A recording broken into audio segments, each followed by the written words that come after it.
Hi, my name is Gina Larson, and I'm Vice President at Tri-State Adjustments. We are proud to share with you this video series regarding Regulation F.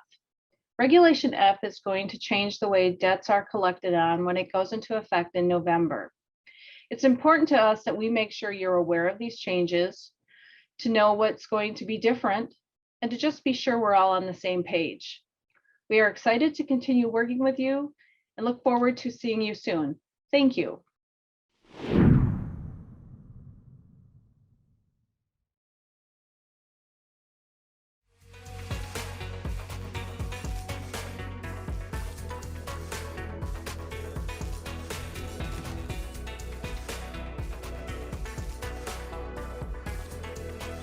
Welcome to our session regarding Regulation F and texting and email in consumer debt collection.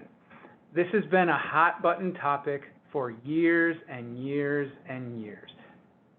The best news is that the Bureau spent a lot of time querying stakeholders on both sides of the aisle, doing its studies into how consumers want to be communicated with, and concluded that they want to be communicated with just by debt collectors, just as they would anybody else. And that's, these days, text messaging and email.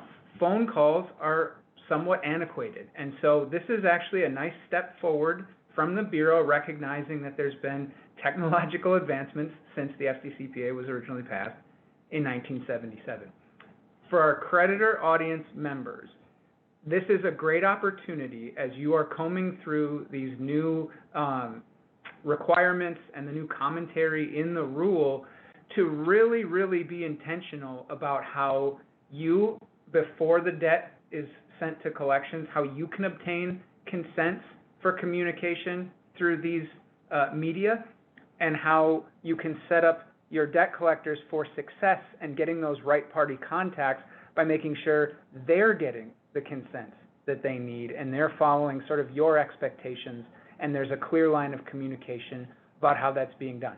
This, for my money, is probably the most critical piece of the Regulation F overhaul for creditors. I would absolutely agree with that. I mean, for years, we have been giving advice to collection agencies about avoid email, avoid text, and the reason is it was the Wild West in litigation about how those were treated. Every court treated it differently. There was no consistency, so there was no clear way to advise clients on how or if they could even use these different methods of communication. I mean, I think it's important to note it was never expressly prohibited.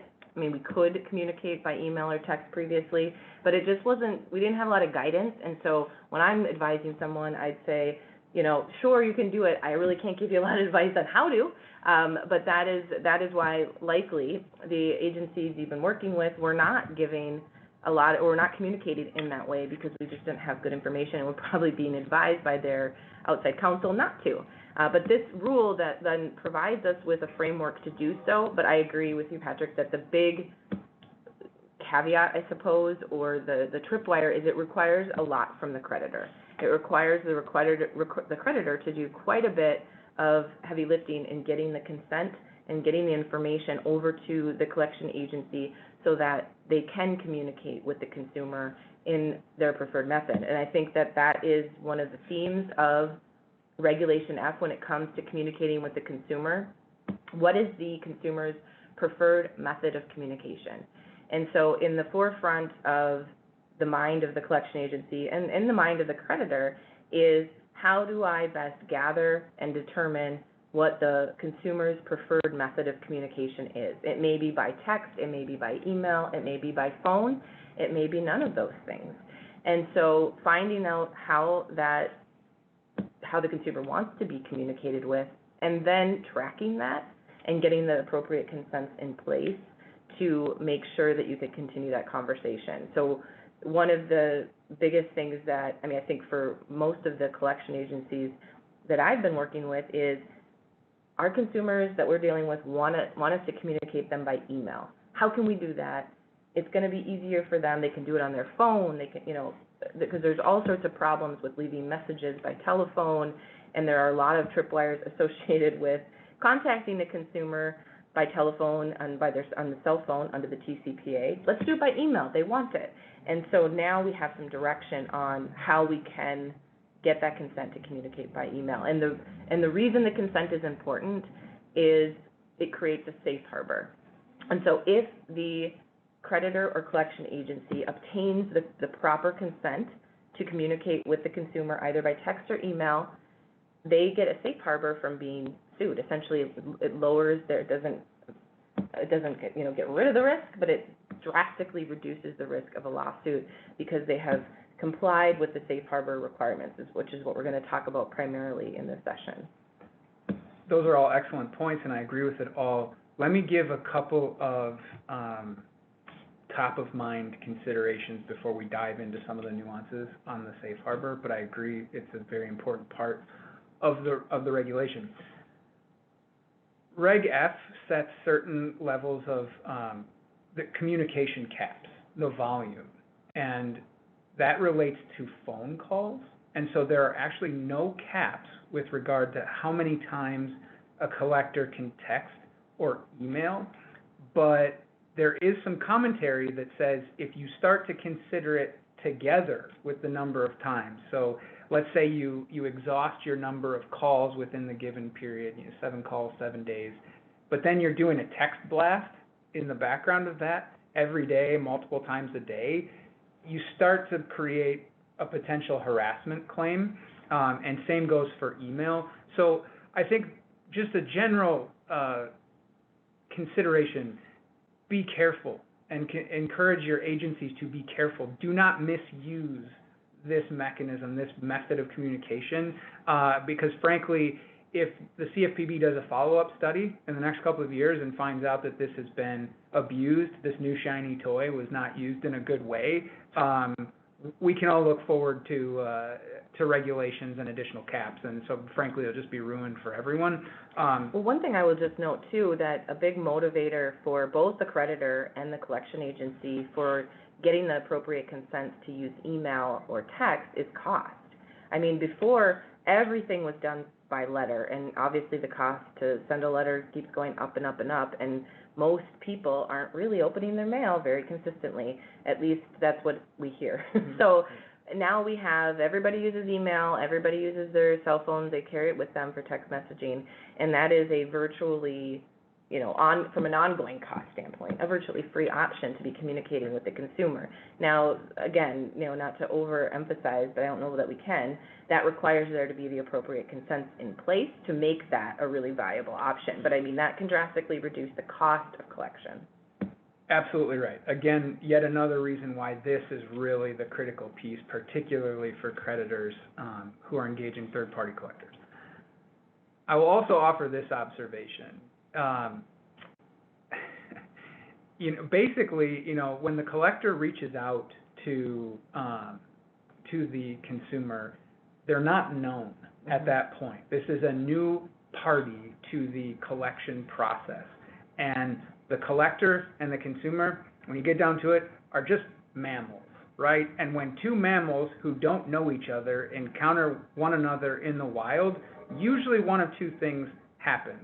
They fight or they run, and you have to overcome that in the collection process as the third-party debt collector. And so when you start adding in a bunch of attempts to obtain consent from the consumer, so you're already the new party. The consumer doesn't know you.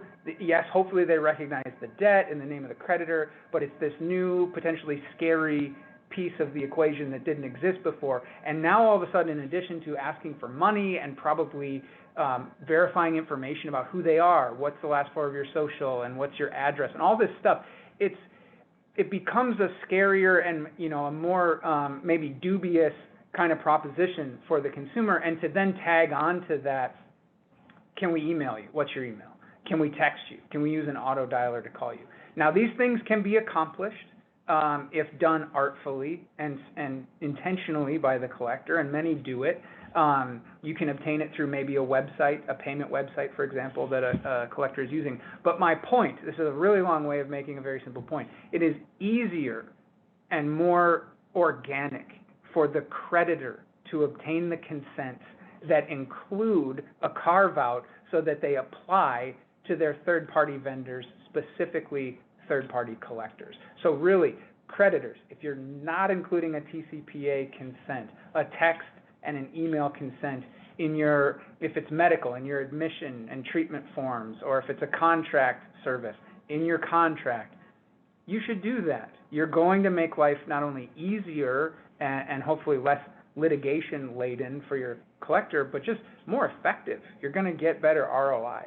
So that's a high level thought, but I'm putting that on you, our creditor audience, to do. Well, and we're gonna get into this too, but, and also then keeping that information. I mean, I think a lot of times when we get involved, it's way downstream and things have gone wrong in multiple ways usually, but one of the things we ask for when it's a claim related to a communication that they're claiming they didn't want is, was there a consent at the creditor level?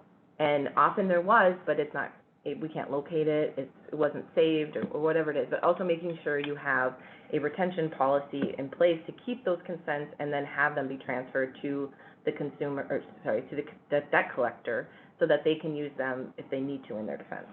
Absolutely, 100%. So let's circle back to your point about the safe harbor. Is yet another really nice effort by the Bureau to create some nice delineated steps you can take as a debt collector to protect yourself from a lawsuit. When it comes to texting and emailing, and there's also some voicemail requirements under separate sections of the rule, the whole risk for the collector is a third-party disclosure. You know, if I owe a debt and Jessica's trying to collect it, she can't call my grandparents and talk about me and my medical debt and trying to figure out, you know, and asking them to pay it and all of that. We all sort of know that. And so the issue you have with a text message is that people change phone numbers. Email addresses sometimes are shared or don't get used or get opened in the presence of others. And so the safe harbor is specifically designed to say, if you have a consent in place under one of three ways, you are insulated from a claim of improper third-party disclosure. Now, you're going to have to prove that up in a lawsuit, but nonetheless, it provides great defense materials and potentially settlement leverage to try to get yourself or your collector out of the case. So how do you get the consent? One way is if the consumer emails the collection agency. Going forward, it is then presumed, since they took the first shot, that we can now, as a collection agency, email them back using that address.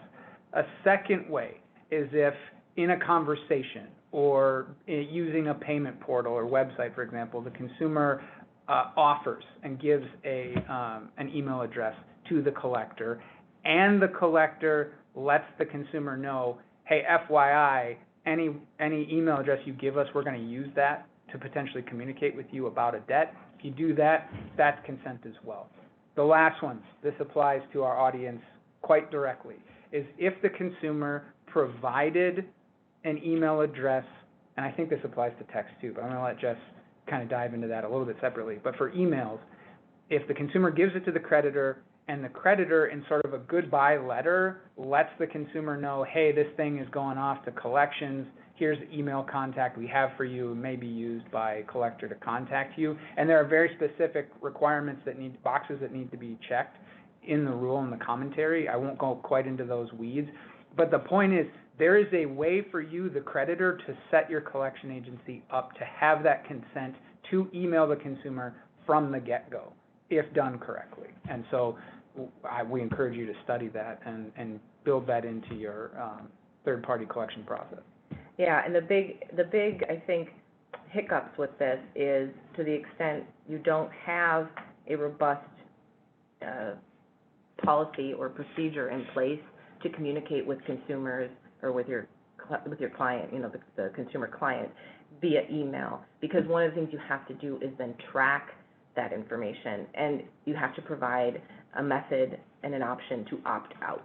And so if you when you send out this goodbye letter, or even prior to that, if you've somehow gotten consent to email the consumer, there needs to be this, in order for the safe harbor to apply downstream, there needs to be the disclosure that Patrick was talking about, but then also there needs to be an opportunity and method to opt out of that kind of communication. So you can't just say, hey, we have your email, we're sending them this out to the debt collector, they're going to communicate with you via email. It has to be, and if you don't want that to happen, here's how you opt out, and there's a certain period of time that you need to give the consumer to opt out of that kind of communication going forward. And so that requires that you be able to basically track that and document it, and then give that information over to the collection agency. So one thing I have cautioned with this is, don't do a knee-jerk, I want to start doing email communications until you have an infrastructure in place to track it accurately, because if you don't, then you're just really setting up yourself and the collection agency for a future lawsuit. So this does require some infrastructure to track those opt-outs and then transfer that information over to the collection agency. There is the ability also to do text messaging through the FDCPA regulation. App has given us some guidance there. It does not actually apply as well to our creditors because I think, based on the comments from Regulation F and just the landscape of litigation, the TCPA, the Telephone Consumer Protection Act, and the sort of disdain for auto dialers and robocalls, this has been further restricted in this way. Although I will say, we didn't have really any way to do it before as a collection agency. Now there is a way to do it, but it is more limiting than the email, I think, because of just how much it is disliked. Mm-hmm. But basically, it requires the collection agency to either get direct consent from the consumer through a web portal, through verbal communication, something to that effect, where they have communicated with the consumer and said, look, I'm going to get this, I want to communicate with you via text messaging, et cetera. Can I get your consent to do that? There's disclosures that need to be made. And if they get that, they can do it. So that's that direct consent. They also can respond by text if the consumer has reached out and communicated with them by text messaging. The advice I've given is, what a great opportunity to then get consent to do it. You technically have it, but if they're reaching out, I always like to have the belt and suspenders, so that if they're voluntarily reaching out via text, then to get that consent to have both. So that really does rely on the collection agency to get the consent for text messaging. But I will say, from the creditor standpoint, still really important to get that in the text or cell phone sort of disclosures and consent at the creditor level, because there are avenues that you can include in that consent to use an auto dialer down the road that will apply. So there's two different regulations we're working here with. One is the FDCPA that we're talking about, but the TCPA is in the background, and so it's helpful from that standpoint as well. So, and obviously, if the creditor is using an auto dialer, they have to be doing it anyway, Right. But you may as well include language in there about your collection agency, because many debts end up there, and so why not have yourself sort of another layer of potential safety from a lawsuit down the road. So that is, the text messaging really impacts the collection agency more as far as getting the consent. But I do think that that's a conversation, because you, as the creditor, have the good information, have the up-to-date cell phone information, have the information necessary to start that process for the collection agency. And so making sure you have an infrastructure in place and a dialogue with the consumer, that you can be gathering that information to then provide to your collection agency, and let them, through the discussion, decide how the best and most cost-effective way to collect on the debt is going to be. Agreed. So I was a philosophy major in college, so I'm going to try to do the take-home message in the form of a syllogism. You ready? I have no choice. Okay. Right party contacts means more money. That's how we make collection work. Consumers demonstrably prefer to be contacted by email and by text. You get more right party contacts by email and text by obtaining consent. It's easier and more organic for the creditor to get consent. Therefore, if creditor obtains consent, they get more money through the collection process. I think that's actually absolutely true. And I think that is a sage advice from our philosopher, Patrick Newman. Thank you.